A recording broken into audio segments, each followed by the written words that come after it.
I'm going to just start, if that's okay. That's great. Paula was nice enough to invite me to sort of lead this session, and said this is an Israeli novel book club.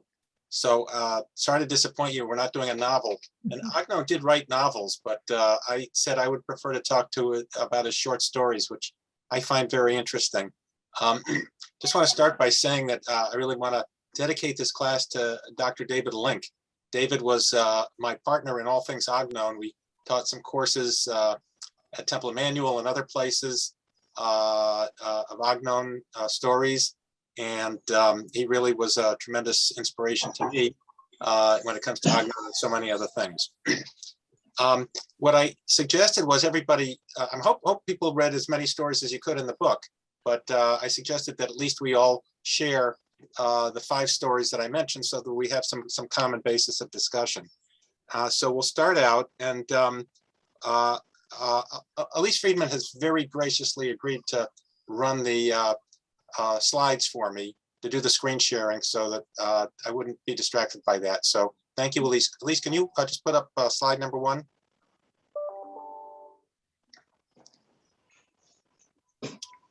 We've noticed that there's kind of a delay with the slides. It takes a while there. So that's Agnon. There he is. Just want to see the guy we're talking about. And then actually slide number 2 is a picture of Agnon, which has a personal connection. That's a picture of Agnon in the middle, Abraham Joshua Heschel on the left, and my dad on the right. So just sharing that nice picture. Now, if you take a look at slide 4, please, it just kind of shows you where Buchach is, which is the town that Agnon grew up in, and which so much of his fiction is based on this little town. And when we see it, you're going to see it's right in the middle of what is now Ukraine, and it's over time it's been in the Austro-Hungarian Empire. It's been Russia. It's been Poland. And now it's Ukraine. And in fact, one of the stories we'll read later on, which is the tale of the Menorah, really turns on the fact that this was a place that was always under different control from time to time. Elise, do you have that slide? Slide 4? You're muted. I don't see Elise. No, I do. She's there. But all right. Well, trust me, it's a very kind of crude map of Europe that shows where Buchach is. But then maybe if that doesn't work, Elise, we can try slide 3, because I just want to go over a quick chronology. And if we can't find it, I can just talk my way through the chronology. So I'll talk my way through the chronology, just to give you a sense of a time frame. So Agnon was born in this town of Buchach in 1887 or 1888. He kind of fiddles around with his own birthday. At one point, he says he was born on Tisha B'Av, which has all kinds of symbolic connotations. But he grew up in this town, and his father was ordained as a rabbi, but basically was in the fur trade. Just by coincidence, David Link's father was in the fur trade. My grandfather was in the fur trade. So it all ties together. He didn't go to regular school. His father taught him Jewish studies, and his mother taught him general studies, including reading German literature. And when he was 19 years old, he leaves Buchach and he goes off. Oh, there's our map. So that little red dot in the middle is Buchach. And you can see Slovakia, Hungary, Romania, Moldova, and Ukraine. That's in Ukraine now. So that's where it is. It's right in the middle of that whole thing. You can take the slide down. Do you have slide 3 available? Because so we'll continue with the chronology. When he was 19 years old, he leaves Buchach and he goes to Palestine. There it is. I hope you can see that on your screens. So 1908, emigrates to Palestine at age 19. And he writes the story Agunot there, right when he gets to Palestine. And he writes it under the pen name Agnon. We'll talk about that. A few years later, he goes to Germany. It's not really clear why he left Palestine, what was going on, but he left. And while he was in Germany, he married his wife. He had a daughter and a son. And then in 1924 in Germany, his house was destroyed by fire, all of his library and manuscripts, and he decides to come back to Palestine, and he moves to Jerusalem. And he's had a lot of, in 27, his home was destroyed by an earthquake. He builds a house in Talpiot, which is in Jerusalem, sort of southern Jerusalem, which was damaged by earthquake and then was just ransacked by Arabs. We'll read about his house in the story, The Sign. In 1930, he goes and visits Poland and Galicia. So he's going back to the old country. And this really informs a lot of his stories, which over time, many of them deal with life pre-Holocaust. He wins the Nobel Prize in 1966, passes away in 70. And after his death, his daughter actually published a lot of his work posthumously. So please take that slide down. And now, I hope that we're going to have a chance to discuss each of the stories briefly, but I want to start by just taking a deeper dive into Agunot. So as I said, he was 19, he gets to Palestine, and then 5 months after he arrives, this was published in a literary magazine. He claims that he wrote the story over 3 days. So a couple of words just about the title. As I'm sure most of you know, that the term Aguna, it's a legal term, and it refers to a woman who is in an indeterminate state. She's unable to remarry because her husband has either disappeared or has left her, or has refused to grant her a divorce. So she can't get a divorce, and that creates this status. And it comes from the Hebrew word ogen, which means anchor, which means you're sort of stuck in one place and you really aren't free to move about. You aren't free to remarry. In this story, the word agunot is sort of used metaphorically to refer to several of the characters, and we'll talk about that. It also relates to the relationship of the Jewish people to Israel. It relates to the human condition. And so when Agnon, he took his name Agnon from this, again, because it was a story, but when he chose that name, he was also talking about himself, because even at 19 and then throughout his life, he kind of was in sort of an indeterminate state. He was, all these issues regarding the land of Israel, Jewish tradition, modern literature. A lot of his stories talk about the old country, but he also talks about contemporary life. For most of his life, he was a traditional observant Jew, but for part of his life, he became non-observant. He then returns to observance. And even his style is, some of it's sort of old-fashioned and some of it's modern. And we'll talk about some of the phraseology that he uses. There's a book here. This is a book about Agnon, Shmuel Yosef Agnon, and it's called, the subtitle is A Revolutionary Traditionalist. So that's kind of who he was. And the phrase, the name Agnon sort of carries with that, this whole idea of not really being in the right place. It's kind of interesting. I think today in modern Israel, kids in high school find his work difficult and hard to access because so much of it is tied with religion. On the other hand, the very religious, the ultra religious, are not going to be reading his books. It's just not something that they read. So in a way, he's sort of between all of these worlds. The story was actually revised a number of times, and what we have in the book here is a 1931 version, which is shorter than the original version. You kind of ask ourselves, here's this 19-year-old young man who grew up in the shtetl, and I don't know what experience he has growing up in a religious family with all these ideas about romance. It's just sort of extraordinary that he's writing this at this age. One of the people that I've learned a lot about Agnon from is Rabbi Jeffrey Sachs, who has a lot of material online. He says that this story is, he's writing a fantasy, really at a time when the fantasy of going to the Holy Land was becoming a reality. So you have this phrase, Herzl said, Im tirtzu ein zu agada. Well, actually, that's Hebrew. Herzl didn't speak Hebrew. What he said in German was, if you will, it is no fairy tale. And I'm known as sort of writing fairy tales. And this story is certainly kind of a fairy tale. Now, the story starts out very interestingly. The first paragraph, and I'm going to actually go through, this is the one thing I'm going to read. We're going to just look at this closely. It's been called a pseudo-midrash. It's a Kabbalistic tale that sounds like it was from Rabbi Luria in 16th century Tzfat. And I'm just going to take the actual story, the first paragraph, and read it.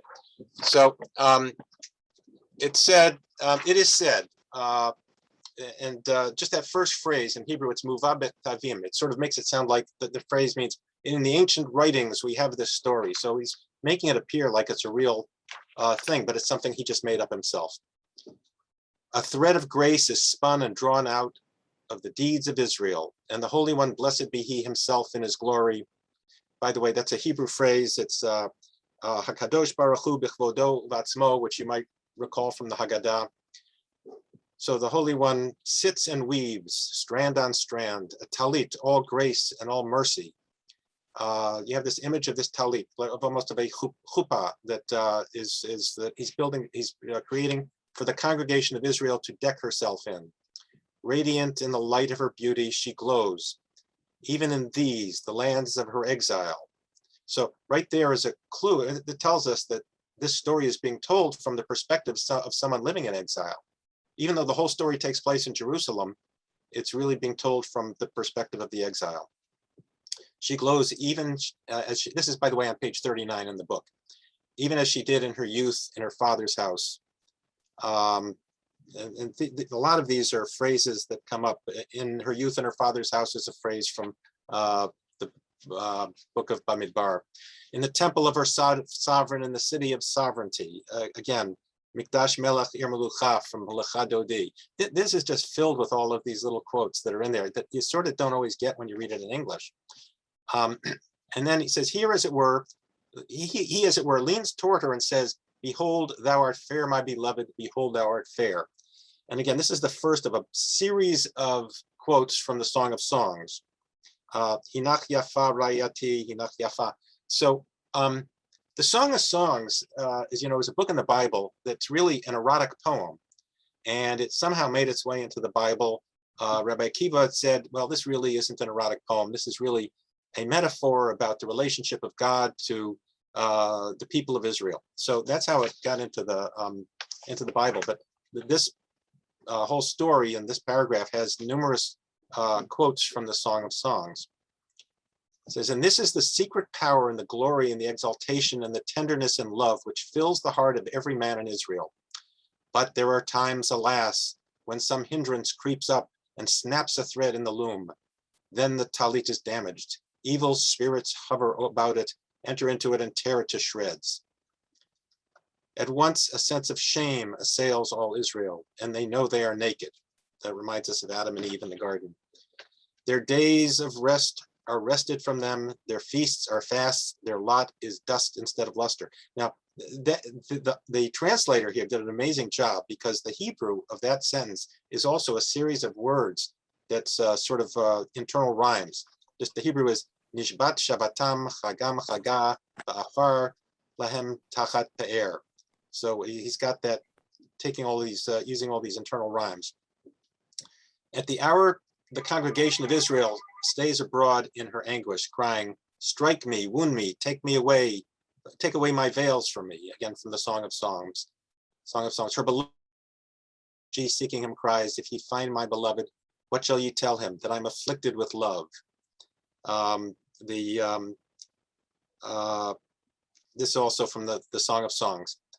And this affliction of love leads to darkest melancholy which persists. Mercy shields us until from the heavens above he breathes down upon us strength of spirit, to repent, to muster deeds that are pride to their doers, and again draw forth that thread of grace and love before the Lord. And this is the theme of the tale recounted here, A Great Tale. So this is the introduction to the story, which sort of sets it out as, while it's a simple love story or a complicated love story, it also becomes sort of a commentary on the relationship of God and the Jews, or a relationship of the commentary on the whole human condition. So The story itself probably takes place sometime in the 19th century. As I said, it takes place in Jerusalem. I can go through the story and summarize it quickly, but let me just ask, how many people here have actually read the story? Okay, so I won't go through the story to summarize it, and let's just, I want to just say that there's a couple of things here. At the very end, the rabbi leaves, and he says to his daughter, "Seek not after me in my going forth, for the doom of exile has been levied upon me to redeem the forsaken in love." So first of all, the phrase doom of exile, which is chovat galut, there's a phrase in Pirkei Avot that says, sages, be wary of your words, let you be condemned to exile. And the phrase is the same phrase, doomed to exile. So the idea is that this rabbi feels that maybe his advice to this young couple created problems, and he feels that he's created this whole situation which people are stuck in their place, and he has to go out and redeem the forsaken in love. So again, the Hebrew there is litaken agunot. So it's a question of tikkun. We're familiar with tikkun olam. This is tikkun agunot. And he's translating this as agunot, as forsaken in love, which in this case applies here, but it's to all of these people that are sort of stuck. So actually, if you would at least put up slide 5, we'll see that here are all of these people who are stuck in a place, attracted to something that they really can't be properly joined with. No, wrong one. Slide, let's go to slide 5.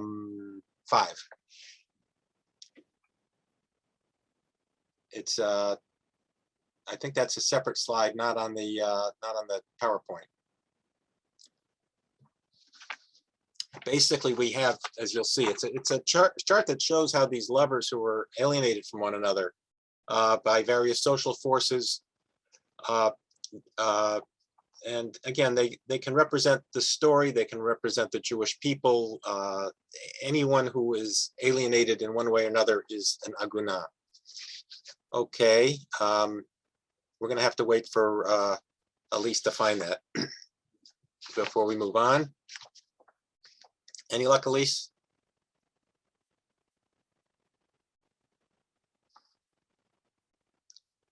There we go. So this is a little chart that shows our agunot in the story. We have, Dinah gets married to Ezekiel. It doesn't work.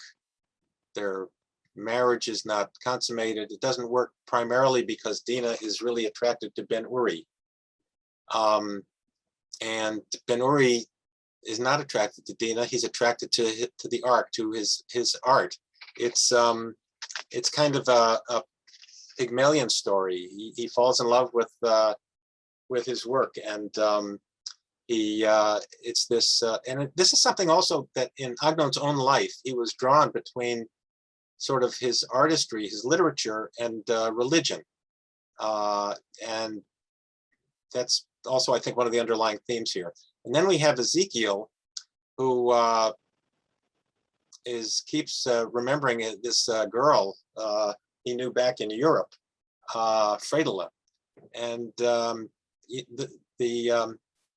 the way, the names here are interesting. So Ben Uri is actually a Hebrew name. It's an Israeli name.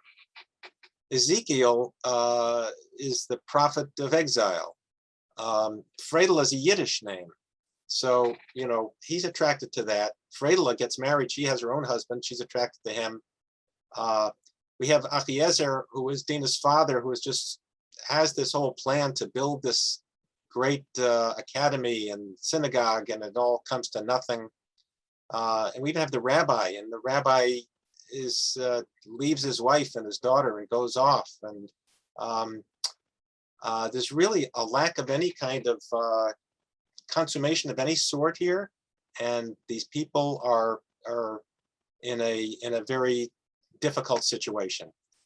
And it ends, the very ending, and I'm not sure I totally understand the very ending. It ends with this vision of the rabbi carrying a baby in his arms. And the one thing I read suggested from some of the related symbolism that the baby represents the Messiah. I don't know, but I'm open to any comments, people. Why don't you take the slide down? And if anybody had any additional thoughts about this before we move on? Questions, comments, your views? Van? Not on the text, but on the language, the beauty of his language and the brilliance of the translator. To me, a lot of what he wrote, what the translator has given us, has almost a Shakespearean or musical quality. These sentences are so well constructed, and they create a tension that gets resolved at that sentence or the next. I just found it a joy, simply the experience of reading it. So I just wanted to point out that I thought that was a great reason to read this stuff, quite apart from the meaning or the actual text. That's true, and I think that lyricism is certainly in the Hebrew as well.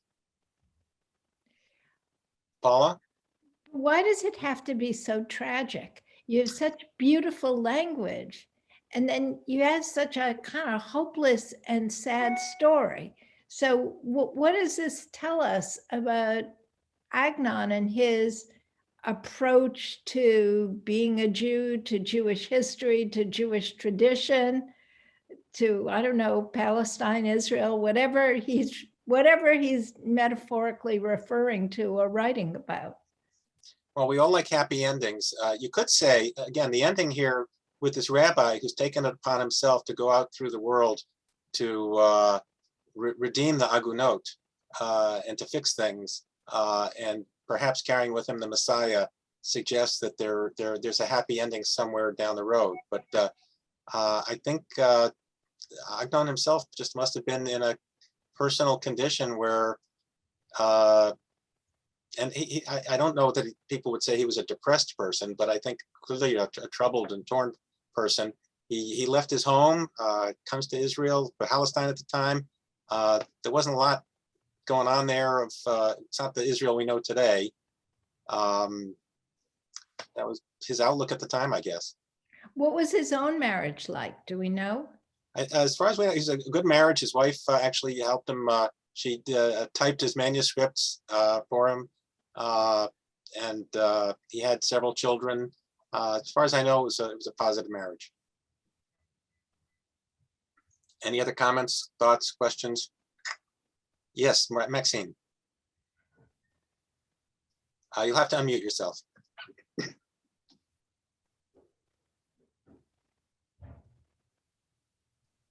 Okay, there I go. So I was trying to understand the underlying meanings also, other than the love story on the top, and I was reading some of the introduction, et cetera, and commentary. And so all this going back and forth between the diaspora, though I'm not quite sure it was called the diaspora at that time, was it actually in those days? Galut, which is exile. Galut, Nachon, right, it was Galut. So there seemed to be tension about that too, that the husband had to be this, scholar, extraordinary person from the old country rather than from what was at that time Palestine, et cetera, the Holy Land. So was that going on at that time in actuality? Apparently it was, and at the opening there, you see that the people in the yeshivot in Jerusalem get very upset. Right. That they're not good enough, and he has to go back to the old country, and and they sort of suggest that it was the devil that created this jealousy, and there's several themes of jealousy in here, where the jealousy is really the thing that rips apart the fabric of this thread. It was the jealousy of the scholars. It was the jealousy of Dinah for seeing her beloved fall in love with the ark. She was jealous of the ark. And pushes it out the window, and yeah, no, it's clearly that tension is there. By the way, you talk about the various meanings. This is a book by a woman by the name of Nitza Ben Dov in Israel, who's an Agnon scholar, and the name of the book is Agnon's Art of Indirection: Uncovering Latent Content in the Fiction of Agnon. So it's clearly he's known for this. There's a lot of things, and there are a number of things where he's describing Jewish religion, and you could read it in a very positive way, or you could read it where he's sort of taking a shot at some of these things. I don't know if anybody read the story about the etrog in the book, but you can see where he's sort of, suggesting maybe things within the religion, there's some problems with religious punctiliousness, and it's interesting. I felt there was one point where I quoted it from one of the stories too, where he actually, I thought, was suggesting that God is not acting properly either. And that this gift that we supposedly got of the Torah has actually been such it's what's made the world jealous of us, and it causes evil to befall us, etc. And I thought that was quite open and overt. Yeah. Was that a time when he was not particularly religious? I don't know about matching up the exact time, but he certainly did go through a time when he was not observant. But when he goes to get the Nobel Prize, he went there and he had a big kippah on his head. It was Saturday night when they award the prize, and it was Hanukkah, and he took his time at the hotel, and he waited till 3 stars came out. He made Havdalah, he lit the Hanukkah menorah, and then he kind of meanders over there, keeping everybody. He wanted to. And then if you read, by the way, if anybody wants, I'll send you his Nobel speech, which also is sort of, it's a very Jewish speech. And he was like don't forget, I'm a Jewish guy getting this thing. It was very interesting. Let's move on now to the Fable of the Goat. So this is also a very interesting story that because again, this is right when he returns. Remember, I told you he goes to Germany. He comes back to Palestine. Right after he comes back, he writes this, and it really sort of relates to this whole idea of coming from the diaspora into the Holy Land. He wrote this as a birthday present for his daughter, and it was published at the same time in 2 different ways. It was published as a children's story, and it was also published in a journal for adults. So you can read this in 2 different ways. Elise, if we can get slide 6 up, I want to do 6 and then 7.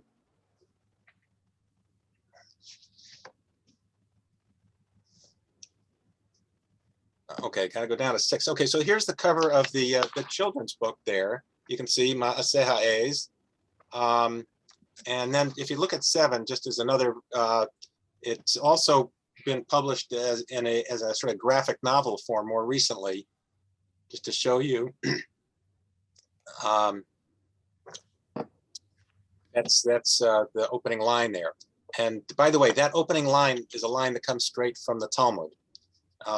So in any event, so this thing it's a very short story. In Hebrew, it's only, you can take the slide down. It's only 659 words. I had 2 other slides just to show that there's some reference in the story there to the goats on roofs and goats on trees. And if we can look at slide 8 and slide 9, please. And again, this is so this is a Chagall thing, but if you look down at the bottom, you see a goat climbing up on the roof, which is something that they did because they used to have straw on the roof, so goats would climb up. And then if we look at the next slide, these are goats and trees. So he wasn't making it up. This actually happens. Okay, you can take the slide down. Thank you. And by the way, we have a recording of Agnon reading this story to one of his grandchildren, putting the grandchild to bed. And it's just a very charming thing. He's reading the story. You get to, and at the very end, he recites the bedtime Shema with the child. It's really kind of touching. So there was in another story, Agnon tells this legend that the Jews were on the way to Israel, and they stopped for a while and decided, well, we're going to wait here for a while. And they use the Hebrew phrase to stay for a while here, which in Hebrew is Polin. So, and it's sort of like it's a legend, but where the name Poland came from. So it's Poland. They stayed there for a very long time. And this story we actually see, it's part of it is you have an opportunity to get to the Holy Land, don't wait. And this was at a time when this was 1925, and there was a big debate in Europe. Some people, there was this active Zionist movement, mainly young people, and the old people were not really that interested in it. And some people, people were saying, now we got to get to Israel. So this was written, again, this was written before the Holocaust. You can't say that he knew that was going to happen, although maybe they did know. But there was this debate, and the story is sort of a way of saying, hey, you got to get over this thing, and you have an opportunity to come to Israel. If you don't come, you're going to lose that opportunity. So in that sense, the book, the story was quite prophetic. There are some ties here to a story in the Talmud about Rabbi Shimon Bar Yochai, who lived in a cave near Tzfat, and the story has a carob tree in it, and it has somebody carrying some myrtles, which are all symbols that we see in the story.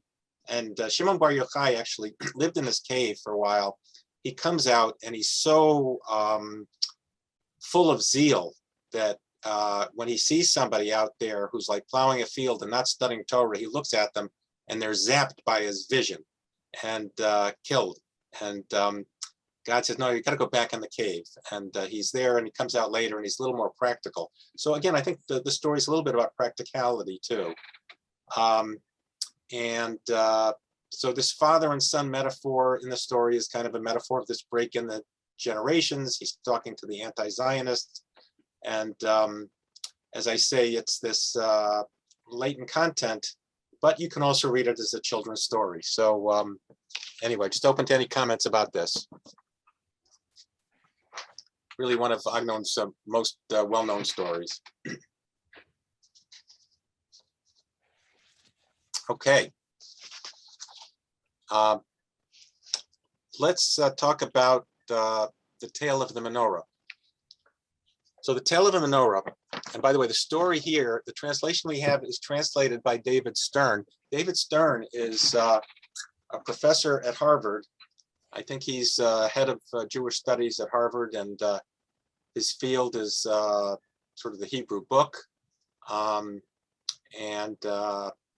I saw this was translated by somebody named David Stern, I guess it might be him. I called him up and asked if that was him. He said yes, and he was happy to be recognized. So this story is a fascinating story, and I think at the bottom of the story is this basic issue of Jews in the diaspora living on a tightrope, and they're not really at home there, and they have these governments and this sort of swing between one country and another. And it starts out with the story of Rabbi Nachman. This was a position. These communities had what was called a shtadlan. They had an advocate who would sort of intercede with the government on behalf of the Jews. And there's a statement in Pirkei Avot, which Hevei Zehirin Barashut, you have to be very wary of dealing with the government because the government is not there to help you. And if you remember the blessing from Fiddler on the Roof, the blessing for the Tsar, may God keep the Tsar far away from us. So this is a story about what happens when you deal with the government. And here, Rabbi Nachman does something, very great for the king. The king wants to give him some form of thanks and gives them this beautiful menorah, which they get, and they say, oh my God, this is a 7-branch menorah. We're not allowed to use that. That's the Talmud says that where it is. This is Zecher L'Churban. We're supposed to, as a reminder of the destruction of the temple, we were not supposed to use these. So they're just worried, oh my God, that we've got into this trouble because we were involved with the government and we got this problem. And by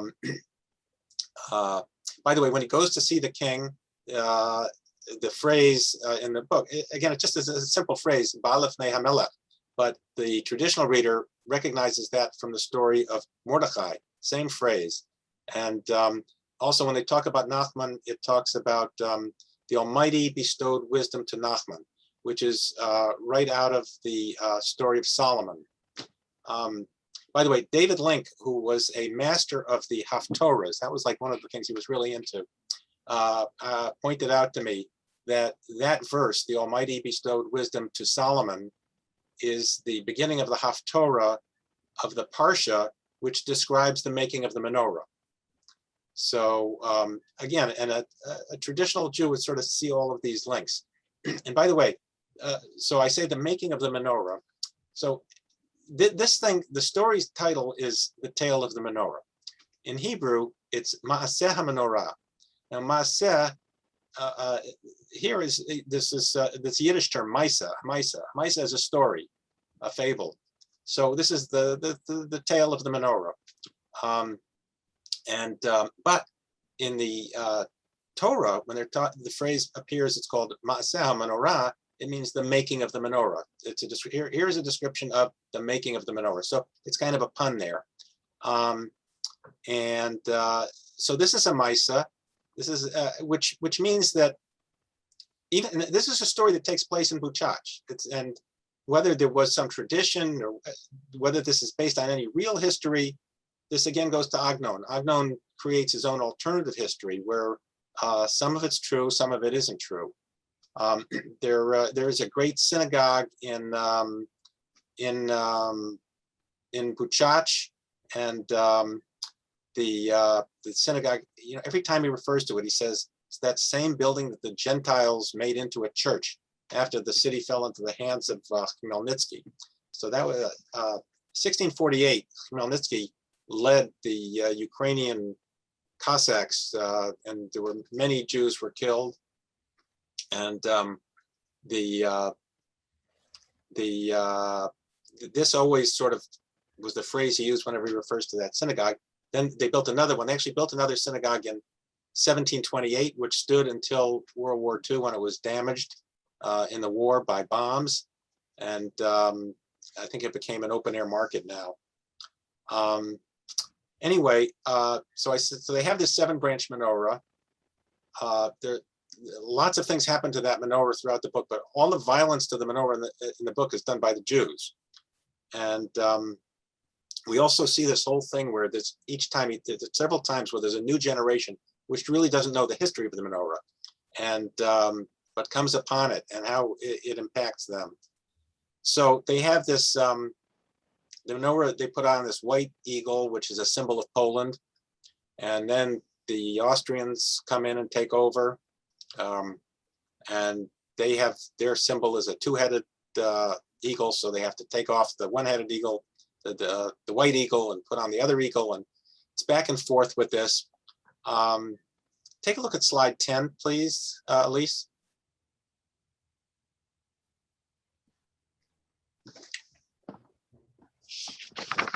By the way, wait there for 1 second. That's a picture of the synagogue, the great synagogue that was destroyed in World War II. But take a look at, yeah, okay. And then let's look at slide 11.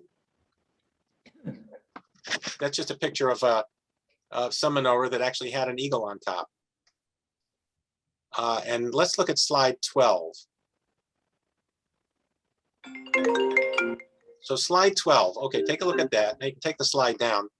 Why did I show that? That's an eagle on top of a flagpole. That's a picture of a flagpole, I think in the Gant Chapel. And it's kind of interesting that Jews historically, I mean, what this idea of having flags in synagogues was not an old thing. Around the 1950s, during the McCarthy period, that whole thing, they started putting flags in synagogues. We had a show that we're loyal citizens of the United States. Of course, then you also had to put a flag of Israel too. And but the only reason the flag of Israel is there is because the flag of the United States is there. But this idea of caring what the government thinks about what's going on inside the synagogue is not some ancient thing that's gone away. So we still have flags in our synagogues, and it's just sort of an interesting historical thing. So at the very end of the story, it ends up with they find the menorah, which has been hidden and uncovered a number of times, And the line is, one kingdom comes and another goes away, but Israel remains forever. Let us never be ashamed. And I think the idea is that, okay, there are always going to be all these governments, but the Jewish people will always remain. And that, you know, we should not never feel shame. We have to be proud of being Jews, proud of who we are. And again, his own feeling towards the land of Israel, where he could, you know, fully express his own Judaism, was a positive factor in this. So open to questions and comments on this story. Well, this one seems more positive, or it has, I'm looking for happy endings, I guess. But it seems like, you know, it's kingdoms come and go, but we're gonna hang on. Right. Even though terrible things happen to us all the time. Right. I Yes, thought, Ellen? Yeah, when I read it, I read it and thought this is a story about survival, doing what it takes to survive and live within another system, always being the guest, and biding our time until we have our own home. So first we'll support the Polish king, then we'll support the Austrian king, but we will be there until it's our time to go up. It's like waiting for the Messiah to come and lead us out, and we will make it through until then. Yeah, no, that's very much the key theme there. Yeah, Maxine, did you have your hand up? it struck me when I was reading it too, that it seemed as such an example of what it was like for Poland also as a country, in quotes, constantly being taken over by others. And when the scholars were looking at the Holocaust and why the Poles acted the way they did and were particularly horrific at times, it was said because they themselves had been subjected to so many times about being conquered and reconquered and conquered. So I just thought, wow, this is such an example of that in this very succinct form. Okay, well, I won't let the polls off the hook, but you're right. I agree with you, but I thought this is certainly an example of it. Right. Robin. First of all, I agreed with Paul. It was definitely the stories, it was definitely one of the happier endings. But I thought this was a really interesting, timely story in terms of a lot of the criticism today of Israel and the whole Zionism is racism. And I thought this is such a story in support of Zionism and having a determinative homeland for the Jews. I thought that was really an uplifting story in that way and very supportive of that. And also just looking at the problems of being in the diaspora and being beholden to whatever government is there. And I thought that part was very sad about how they were constantly afraid of, what the government would think of the menorah and taking the eagle down. And you're right, they were the ones doing the destructing, but they were destroying it because of their fear of survival. But I thought it was just a very timely story. Agreed. Anybody else? Okay. We're going to look at the story of the orchestra. Somebody mentioned that they did not have that story in their book, and it turns out that there's two editions of the book. The original edition did not have this, and then a later printing of it added a bunch of stories. And so I'm sorry if anybody else didn't get it, and if they want it, I can send them a copy of the story. But this story was published in 1946, and it was published the day before Rosh Hashanah. And the story takes place on the day before Rosh Hashanah and the day of Rosh Hashanah. And this is a weird story. Agnon wrote this during a period when he was writing a bunch of stories like this. The name of the book that the stories appear in was called Sefer HaMaasim, which means the Book of Deeds. But again, this is a book that a story that where it's impossible to do anything, and it's very dreamlike. One author thinks maybe this was an actual dream that that Agnon had that he wrote down, but maybe some of you have had dreams like this where you try to get something done and you can never get it done. And so I think that's an important part of this. By the way, the stories he wrote at that time, some people called Kafkaesque. And there's a story that one writer was visiting him at his home and said, well, obviously your work is affected by Kafka. And he said, no, never read Kafka. And the guy says, what's that on your bookshelf? I see you have a copy of a book by Kafka. He says, that's my wife's. So I don't know. There are a lot of stories about Agnon. It's an interesting person. So there's one, Arnold Band, who I know some of you may have come across, writes about Agnon, and he says, this story deals with the central problem of purification and atonement. You have this period of the high holidays, you have the bath, you have the fire, all of these symbols. You do have at the beginning, so the writer, or the protagonist at the beginning says, I have many letters that are unattended. And actually the Hebrew, where for unattended is below tshuva, which means that I haven't answered, but also below tshuva, without tshuva. So it also seems to tie in to this idea of atonement. There are two women in the story. One is Charny and one is Ora. Charny, I understand in Polish or Russian means dark or black, and Ora means light. And so some people also see this as another story where it's the fight between religion and art, or between these two forces. And again, it relates to Agnon's feeling of alienation. You could say that the story says that he's realizing that art is not a substitute for faith. As I said, you have the baths there, which could be some kind of purification. The conductor, he refers to as the king of the conductors. And of course, on Rosh Hashanah, it's all about the coronation of God. God is the king. And when he gets to his house, it says the door is locked. And again, the Hebrew phrase there is ne'ula, which is like ne'ilah, it's closed.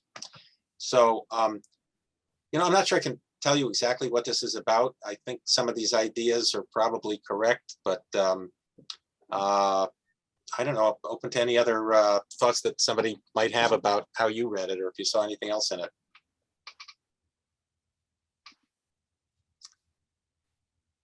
Bewilderment is a fine reaction. That's okay. Yes. Okay, so the last story, I'm sorry, Phyllis, you're muted. You're muted. I didn't understand the part about being invited to a concert, the day before on Erev Rosh Hashanah. Why?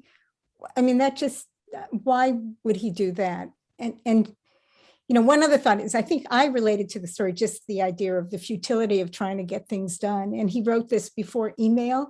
And I thought, a lot of us have felt that, with trying to get email done. But I didn't understand, why would anybody be invited to a concert with a famous, why was that in there? I think because, number one, it's a dreamlike thing. It makes no sense. He himself, the person says, I can't understand this. Why would they have and why are they inviting me? They know this. But the orchestra gives him, he's got this image of every player being sort of stuck in place. And again, it's a vision of people just being stuck in what they're doing and unable to change. And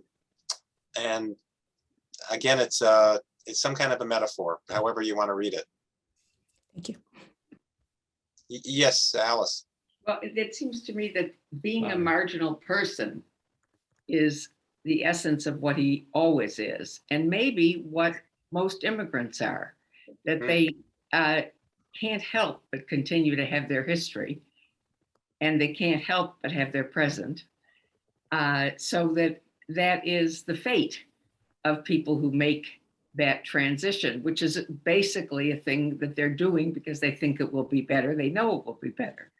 As for the ticket, he didn't buy the ticket. He was given the Right. ticket. So that Right. isn't something he did. Right. But this not being able to go forward, I think he has felt that way in his life, that he was always in both worlds, religious, not religious, that was, and in a way, it's sort of an honest person. Very few people are completely secure in all their beliefs, one way. Thank you. Yeah. I'm Yes. bewildered. Yes. These stories all bewildered me. Can you explain how you chose us to read these stories and also why he was awarded the Nobel Prize? Because I'm sorry, I'm just lost. Okay. Maybe it's because I can't read Hebrew, but presumably the Nobel Prize committee also couldn't read Hebrew. Did they get an annotated version of these that was like, this comes from here, this comes from here, and this comes from just a little more background, please, I guess. So, okay. So the first question is why I chose these stories. If you mean these particular stories, it's the ones that I liked and I thought would be good for discussion. I probably could have easily picked 5 other ones, but these are ones that I spent more time on and just felt that they would. And it's a range. Both they're produced over a period of time, and they reflect his various different styles at different times as well.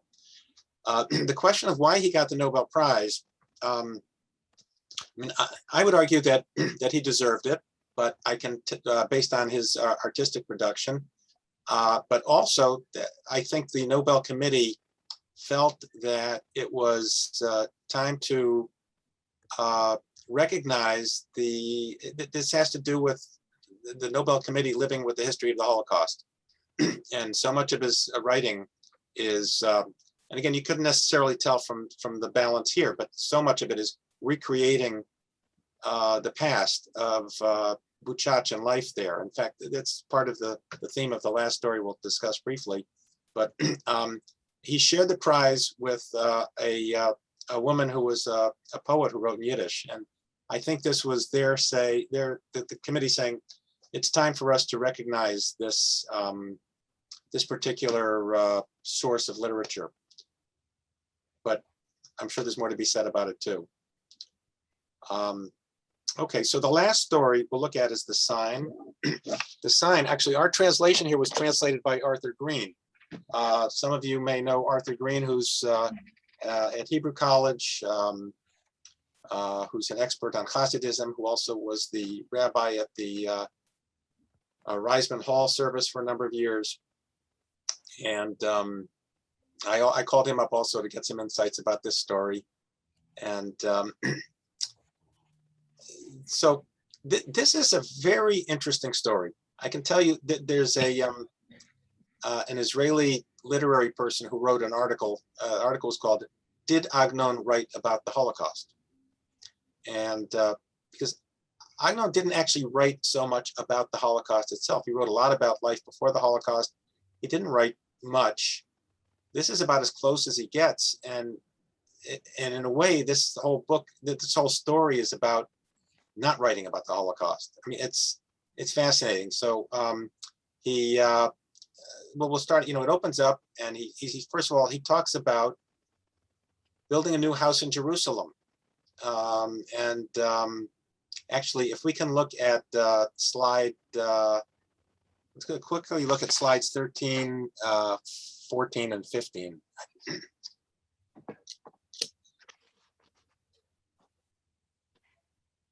Okay, this is actually the house he built in Jerusalem. You can go there now. It's a museum. It's fascinating to go visit his home. It's there. Let's look at the next slide. That's him working out in the garden, which is mentioned in the story with his daughter. And then the last slide. So I visited this house, this museum, and just took this picture of this particular one, which is a picture of Agnon. And the quote is a quote from our story, The Sign. And the quote basically says, "I built a house and planted a garden. In this place from which the enemy tried to rout us, I built my home. I built it facing the Temple Mount to always keep upon my heart our beloved temple, which was destroyed." that's how he begins the story. You can take the slide down, please.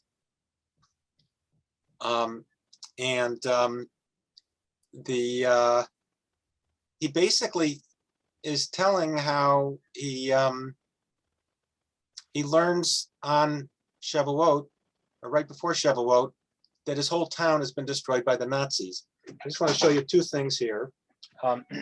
There's a book by Omer Bartov, who is a professor at Brown. It's called Anatomy of a Genocide, The Life and Death of a Town Called Buchach. And this describes the Holocaust in Buchach. And this is the book that Agnon did not write. But actually there's I'll show you another picture in a minute. But when David and I taught our course on Agnon, we actually had this professor come and speak to our class and talk about the history, which was, again, it's typical story of a town where people are, taken out and shot. There's the town, they did put out a book, a Yisker book. A lot of the towns after the war put out Yisker books, memorial towns for the book. This is the Buchach Yisker book. Agnon participated in this, and some of his material is in here. And actually, the cover of the book is, you can see a big crowd. This was taken in, I think, 1904. And you can actually see young Agnon in this picture. It was an election rally, but this is like almost the whole town comes out to this big rally. So anyway, Agnon finds out about this, and it's the holiday. And he basically says, I put aside my mourning for the dead because of the joy of the season when our Torah was given. So as you know, if you're sitting Shiva, you don't sit Shiva on a Yom Tov. So here it's the holiday. And so it's almost hard to believe. I mean, but he basically says, well, I can't go through this morning. We have to wait until after the holiday.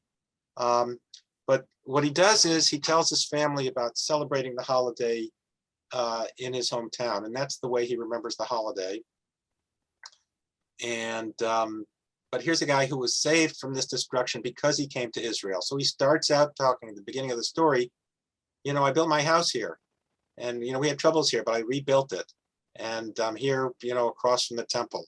And so much of his writing was really a memorial to the town, but it's just interesting how, and there are references in here. He talks about the terrible Nazis and the things that they did, but it's just touched on, and he keeps saying, well, I'm not going to talk about that. And he talks about all of this religious obligation performance of celebrating the holiday. So it's a remarkable story in that sense. And I think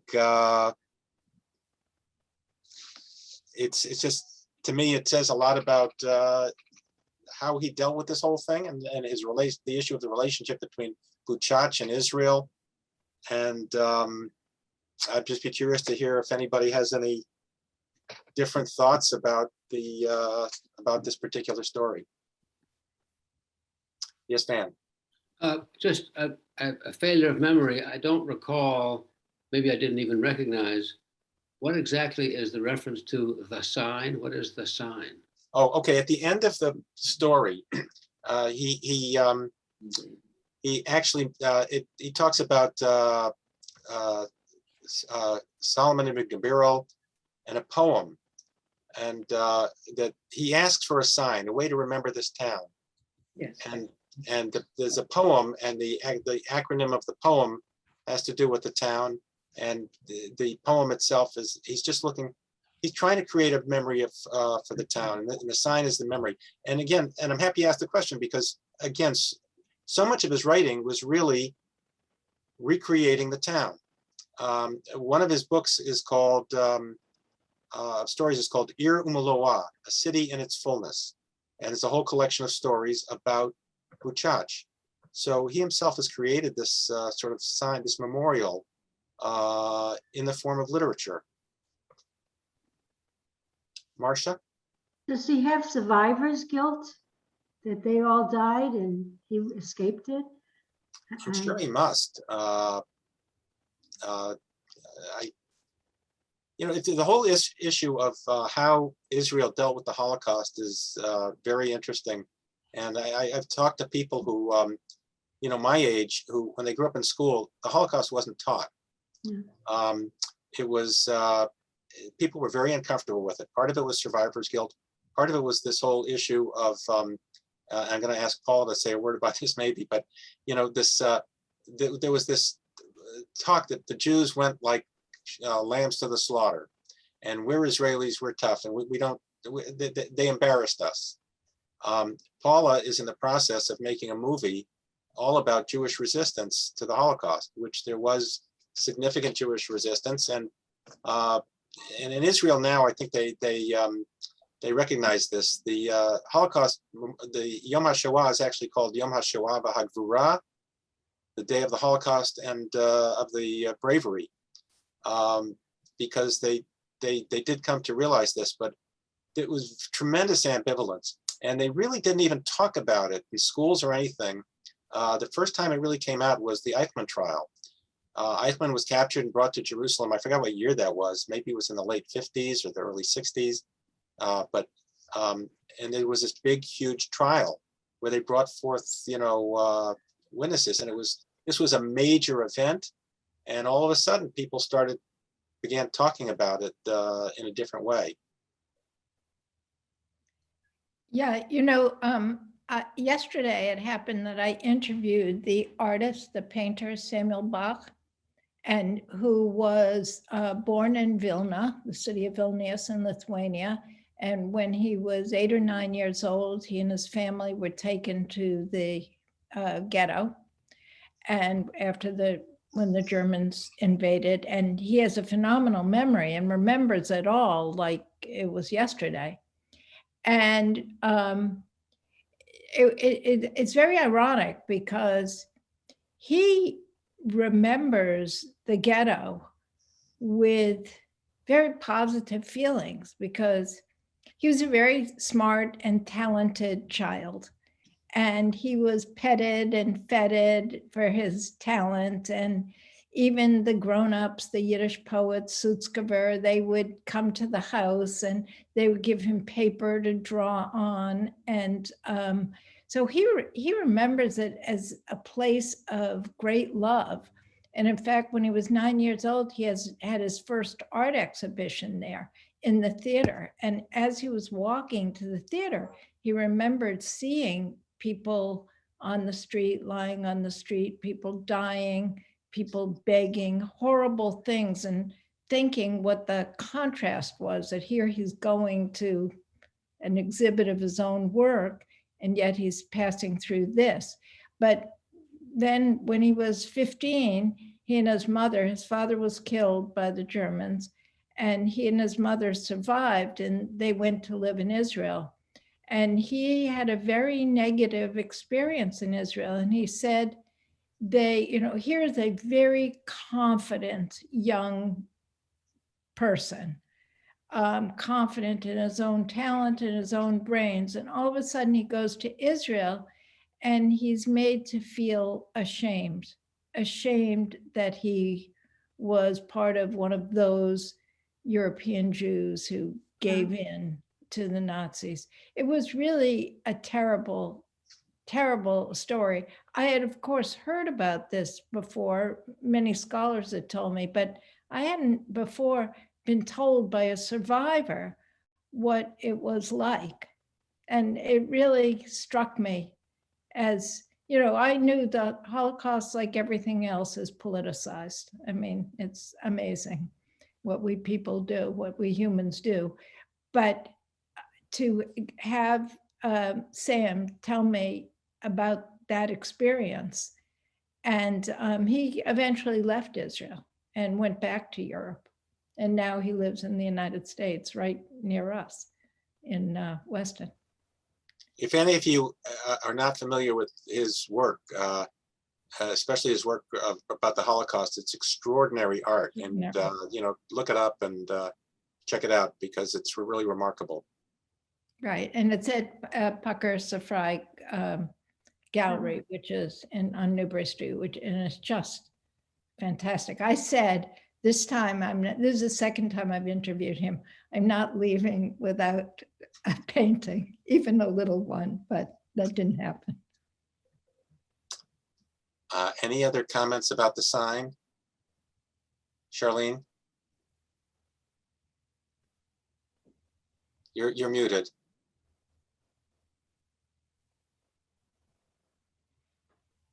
Sorry, no matter how many times I'm told that, I forget.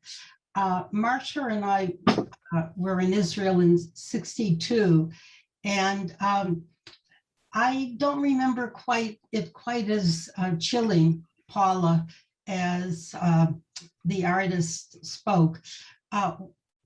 We knew German Jews who were living in Israel, who were actually very proud of their German heritage and their culture and their music and their art, and looked down upon the Temanim, the Yemenites. So I don't remember that part. The part I do remember extremely well was the not to speak Yiddish. That Yiddish was the language of servitude. And I remember as if it were yesterday, I was at the main bus stop in Jerusalem. I don't know where I was going. And there was a man who looked elderly. He was probably younger than I am now. And he was selling bagela. And he was talking in Yiddish, and he was saying bagela, bagela, you know. And an army officer, well, I don't know if he was an officer, somebody in Tzahal who was in uniform said, Zakain, old man, don't speak Yiddish. So that I do remember, that it was the language of servitude, of slavery, of not strength. I don't know, Marcia, if you had a different impression. I wasn't with you at the time, but. No, I know. Yeah, but I mean, well, we had a dance instructor who, our exercise instructor probably is a better term, and she was a German Jew and extremely proud. I didn't see anything in her, anything but, and her culture, her plays, her going to concerts, her knowledge of many languages. So I didn't see anything but her. Actually, I would say the German Jews who were in Israel actually felt superior to the other Jews. I would say that an event like the Holocaust is going to create reactions that will be all across the board. It's a totally abnormal event, and you're not going to have normal, healthy reactions there. It's going to be different. Elise, you have your hand up? Yeah, well, I lived in Israel 63 to 64, and I remember very clearly what Charlene is describing. There's one funny story that the Germans, everybody regarded them in a special way because they, as Charlene said, they thought they were superior. But one of my teachers told us this joke that, that they were even Germans, and God knew about them in the Garden of Eden. And we all said, what are you talking about? And they said, because God says, Ayeka. You can translate that joke if anybody didn't get it. Well, when God comes into the Garden of Eden and Adam and Eve are hiding, he says, where are you? But the term was Ayeka in Bereshit. Yeah. No, but Germans are called Yekas. And Germans are called Yekas. German Jews in Israel are called Yekas. So yeah. So I wonder if anybody, or if this is entirely ridiculous, which it could be, sees any similarities between Agnon and Amos Oz. I see that same kind of, especially in his Tale of Love and Darkness. I just see that same kind of darkness, and the same passion for Jerusalem, but that the same, and a whole different take on religion, and that's completely different. But that feeling of darkness and the feeling of not quite belonging in a place, I find. I don't know. Does anybody else feel that way? Just say David Link used to compare Agnon to Faulkner, so I guess we can compare him to a lot of different authors. Right. Okay. I can see the Faulkner. Yeah. I can see that. Well, I want to thank everybody for Maxine. That didn't mean to cut you Well, off. it's not that important, but I was thinking about what Paula said, and definitely I thought I could see that some of the themes are the same. For me, the writing though is so different, because in A Tale of Love and Darkness, it's so immediate and visceral, and you just feel the tortured soul sort of his mother, and thinking back of the people and what they left behind. And with Agnon, he's taken it to a different level of this, some of it fairy tale-ish, but you can mythical, and it's less, I found it less immediate, but on the other hand, just as touching. The Sign, I thought, was a particularly touching story, the way he could get his point across, and yet it doesn't hit you, but you feel it, you really sense what he's saying. And one other thing I was going to say about it, that for me, I really never studied much about Solomon Gabirol, and I looked him up because of all the mention of him in the story. And there are these wonderful quotes of his that I just love now, and that I just hadn't ever attributed to him or known about them. So somebody I'd like to look into more if anyone wants to study him a little bit. So, and Michael, if I could just say one thing, that we are, our little group here, we've read really 7 or 8 books, 8 or 9 books, which ranging from the Yeshuv to the establishment of the state through the 50s and the 60s, and now modern literature. So we have to decide how we're going to continue, if we're going to keep going in an eclectic way, if we're going to keep going at all. So we'd love to hear from you and what you want, and whether you'd like to expand to Jewish authors from just Israel, or would you'd like to stick with Israeli literature. I'll go, I just like to read the stuff, so I'll go anyway. But I'd love to hear from you how often you'd like to read and how often you'd like to meet. And Michael, thank you so much. I feel like in some ways, Agnon is like an author we didn't really dare to take on ourselves, with good reason. And it's just been so illuminating, to hear you talk about this great and honored author. I really, and with an element of spirituality that honestly we don't that often find in so far in the Israeli novels that we've read. And I find it very uplifting, even though it's depressing too. But thank you Very happy to do this. Thank you. So, yeah, just a question, not a question, reminder. Please do send us, at least I'm interested, in the acceptance speech of Agnon for the Nobel Prize. I'll do that. Yeah. Yeah. Great. Thanks. Thanks very much, Michael. Great. Thank you.